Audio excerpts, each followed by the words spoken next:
Okay, hello JC from the Grand Social. Hello. Welcome to Fashion Exposed. You spoke today of the fundamental shift in the industry right now and how the omni-channel and digital space that we're living in is, from your experience and working in this daily, do you see the Australian fashion industry on a global scale competing? How do our websites fare and what is the industry like here compared to the rest of the world? I think Australia is probably a couple of years behind in terms of sophistication of how it sells online and also how integrated a lot of our traditional retailers are. But I think we're catching up very fast. There's definitely demand in Australia by shoppers online. Obviously we're one of the fastest growing sources of revenue for a lot of overseas brands, so we definitely are shopping online, and I think a lot of local brands are doing a lot of stuff right, but it's really a kind of a 5-year plan that they have to implement to get to the same sort of position that a lot of the more established US and UK retailers are at this point in time as well. And you spoke of the democratisation of fashion. What does this phrase mean and why should we be aware of that? So I think technology has historically disrupted lots of traditional categories, whether it's media, whether it's information, and really we're going through a kind of, the traditional barriers of entry into fashion as a category are shifting a lot.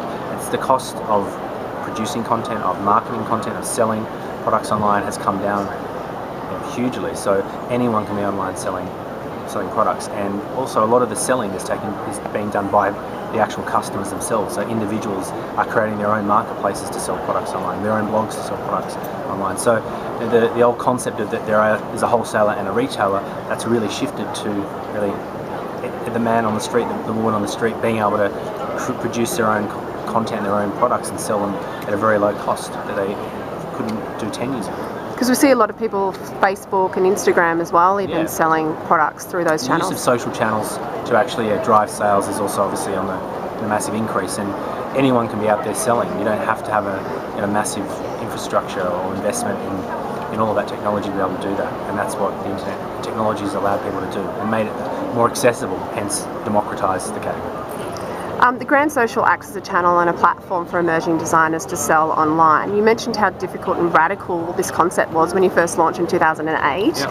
How much has the industry changed since then, and how do you maintain a point of difference now with so many and such a saturated online market? I think when we started, there was a general low-level awareness and understanding of the channel by a lot of designers, and that's obviously where a lot of our focus and energy went, which is helping educate them about how to use the internet to grow their brand and sell online. They're a lot more sophisticated now, they're more educated, so for us we need to kind of keep increasing what we're doing as an offer. We need to keep innovating and really be at the forefront of innovation to kind of, position ourselves in the market as leaders, as innovators, and not just become an online store, because there are so many more online stores now, and designers are focusing more and more on their own store, not just through retail. So they're building their direct sales to customers. That's where they're focusing a lot of their energy, and that was historically where we came from. And for us to keep growing as a business, we need to create new ways for them to sell those products to customers through the Grand Social. Absolutely. It also came as a surprise today to learn that you don't have a background in fashion, that you actually came from digital and marketing background. How do you actually think this has given you an edge and a point of difference? I don't know necessarily an edge in the sense of understanding how to communicate and market to consumers, because that's obviously my background, and also not having the predefined models or the ways of working that I may have had if I had a fashion background. I just didn't have that experience, and my business partner didn't have that experience, so we both came at this like a client. This is a client, they've got a product and service they're trying to sell, they're trying to market. How do we get that out there? How do we market that? How do we make it interesting? How do we make it a point of difference? So we had a lot more probably strategic thinking around what we were doing at the time, rather than just setting up a store and selling products. We really thought about the brand. We really thought about creating a brand that stood for something, and then being clear about what that brand actually was offering people. And that's probably the difference to a traditional, to someone who maybe didn't have that experience in marketing before. Absolutely. You spoke of the Grand Social designer family. How can other brands and designers join the Grand Social family, and what's the criteria?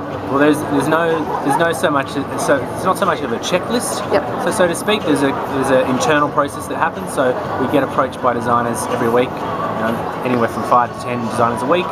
Internally as a team, different people in our business review the design or look at the work, look at their products, and then effectively together make a decision about if it's the right fit for the brand social, and provide them feedback on why it might not be the right fit, which could have a lot to do with how established they are, whether they've been producing garments for long enough, the quality of the garment, what story they're trying to tell, if they've got existing distribution, what their experience is, how much time they can spend on helping work to work with us to promote it. It's never one thing; it's generally a combination of stuff. And generally we look at everyone, and we always try and give everyone feedback about why we might not think it's the right fit for us or our customer. So we have a particular style, a particular type of product that we're working with, and we have a particular customer, and we're just trying to make sure they all fit together to make it makes sense, I guess. Because you have to think about the other designers that are on there as well. And obviously our clients are our designers, and we need to make sure that those new designers coming on board sit well with those designers, but also addressing a particular lacking in a category, for example. So we actively look for particular brands, products in certain categories where we know we need to kind of improve that offer, and that really kind of is how we kind of decide why certain brands might come on board and others might not. You recently went offline and launched an activation space that isn't actually a traditional retail space. Can you explain this and how it complements the online store? Effectively it's very much like our digital platform. It's a physical platform for our brands to showcase their products and tell their story to customers. Very simple. So we give that to our designers. We basically give it to them. We have a schedule. They can book in and use it, and they basically can sell their products through it. They sell through on consignment, or they do PR and marketing through it and have showings, and some of them use it for wholesale, some of them use it for PR and launch events. So we kind of just really try to provide that as a service and a tool that they can use to basically help promote their brand.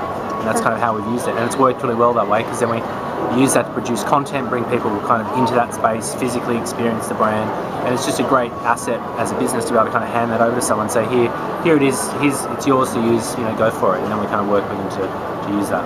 Amazing. Fantastic. Thank you for your time. Thank you.